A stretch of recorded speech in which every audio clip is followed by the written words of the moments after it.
Chapter: The 17th Seat. Thunder rolled somewhere far beyond the castle walls. Not the clean thunder of a storm, but the deep, uneasy tremor of a world shifting in its sleep. The sky above the capital had been wrong for weeks. Too red at dusk, too quiet at night, and now the rulers of the continent had gathered.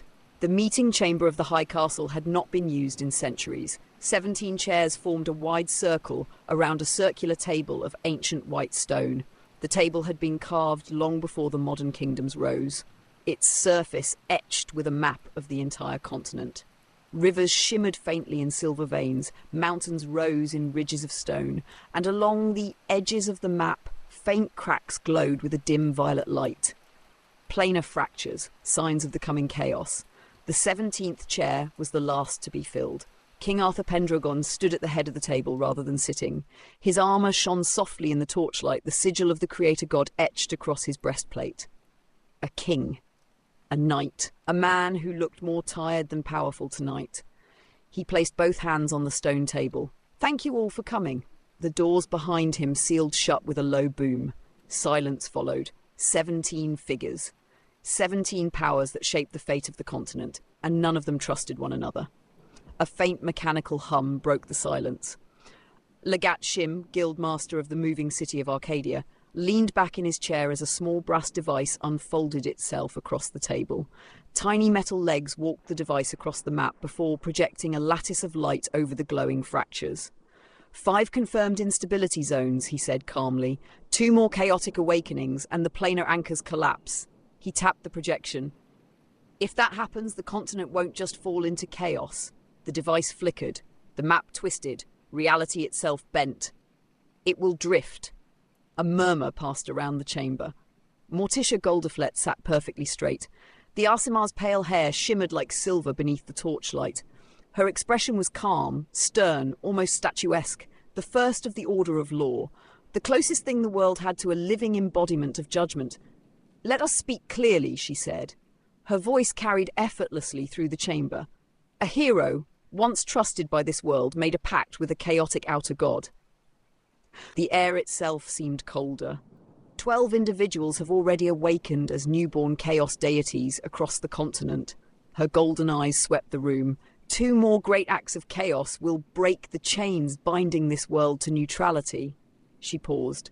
And then the continent will be pulled into the chaotic planes. Fengxia Jiayin yawned. The woman leaned against her chair, her enormous enchanted greatsword resting against the table beside her. Politics bored her. Apocalypses did not. "So," she said casually, "that means the world explodes?" Lady Cindervale pinched the bridge of her nose. "Student? Yes, teacher? Please stop summarizing cosmic disaster like a tavern story." Fengxia shrugged. "Just making sure we're all on the same page." Across the table, a pair of quiet hooves tapped against the marble floor. The unicorn Princess Mirabelle had remained silent until now. Her silver mane shimmered softly with Feywild magic. "My forests are already suffering." Her voice was gentle, but the sadness beneath it was sharp. "Creatures are becoming wrong."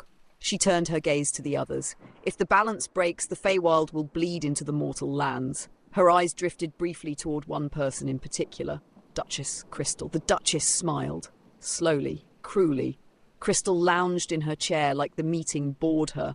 Rings of arcane power circled lazily around her fingers, glowing faintly violet. Daughter of the goddess of magic, Archmage, tyrant of the Emerald Valley, and possibly the most dangerous person in the room. "You're all being dramatic." Several heads turned sharply. She rested her chin on her hand. "Yes, chaos gods are waking up. Yes, planar fractures are expanding." She shrugged. "New ages require new powers." King Arthur's eyes hardened. "You sealed your own mother to gain control of magic." Crystal smirked. "She was inefficient." The torches flickered violently. Even the air seemed to recoil. At the far end of the chamber, someone finally spoke. A quiet voice. Tired. Vinavin Francia rubbed her eyes. The first of the Order of Elements, messenger of the plains. She had likely crossed 3 worlds just to attend this meeting. "You're all missing the problem." Everyone turned toward her. She gestured weakly at the map. "I've travelled the planar routes." Her finger traced a glowing fracture across the stone. Something is guiding the chaos. The room froze. Gon, the dragon's child, leaned forward slightly. Guiding? Vinavin nodded. 12 awakenings should have been random.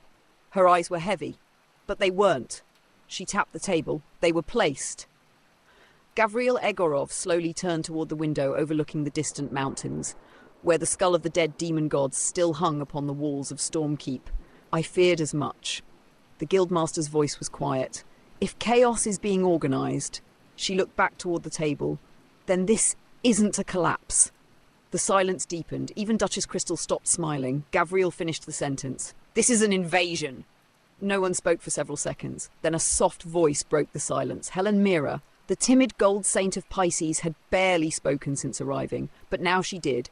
If 2 acts of chaos will break the world. She swallowed nervously. How many have already happened? No one answered, until Legatshim quietly adjusted his machine.